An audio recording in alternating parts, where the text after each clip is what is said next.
कुछ विद्यार्थियों का कहना है कि प्रश्नावली और अनुसूची में अंतर क्या होता है। तो मैं उन विद्यार्थियों को बताना चाहता हूँ कि प्रश्नावली और अनुसूची यानी प्रश्नावली को क्वेश्चनर और अनुसूची को शेड्यूल कहते हैं। दोनों में कुछ महत्वपूर्ण अंतर होते हैं। प्रश्न तो दोनों में होता है, प्रश्न की माला, लेकिन अंतर क्या है। प्रश्नावली में क्वेश्चन का जो मेथड है वह इनडायरेक्ट है, क्योंकि हम इसको डायरेक्ट नहीं पूछते, डाक के माध्यम से, ईमेल के माध्यम से भेज कर पूछते हैं। जबकि शेड्यूल में ऐसा नहीं होता। शोधकर्ता खुद उत्तरदाता के पास प्रश्न पूछता है और उसका उत्तर मौखिक लेता है, मतलब आमने सामने लेता है। तो इसलिए अनुसूची डायरेक्ट मेथड पर आधारित है। दूसरा जो अंतर है वह यह है कि क्वेश्चनर में शोधकर्ता तो भेज देता है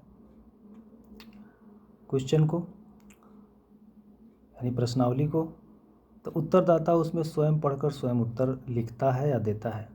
जबकि अनुसूची में ऐसा नहीं होता। अनुसूची में शोधकर्ता खुद प्रश्न करता है और उत्तरदाता जो उसका उत्तर देता है वही उत्तर शोधकर्ता खुद स्वयं अपने अनुसूची में मेंशन करता है। तीसरा अंतर यह है कि प्रश्नावली सामूहिक डाटा कलेक्ट करती है, जबकि अनुसूची पर्सनल डाटा कलेक्ट करती है। क्योंकि व्यापक स्तर पे हम प्रश्नावली को डाटा को कलेक्ट करते हैं, जबकि अनुसूची में हम डाटा को व्यापक रूप से कलेक्ट नहीं कर सकते। एक एक करके हम कलेक्ट करते हैं, मौखिक लेते हैं।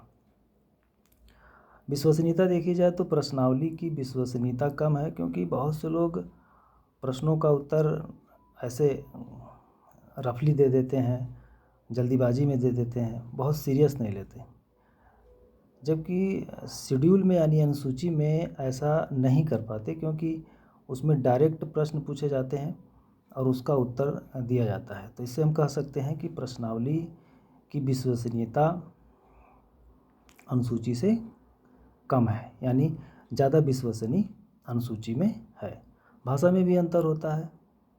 अनुसूची की भाषा क्षेत्रीय होती है, लोकल होती है, लेकिन प्रश्नावली की जो भाषा होती है वो सामान्यतः होती है, क्योंकि वह दूर दूर तक भौगोलिक क्षेत्र पे भेजी जाती है। जबकि अनुसूची की भाषा लोकल हो सकती है या क्षेत्रीय हो सकती है। तो ये कुछ महत्वपूर्ण अंतर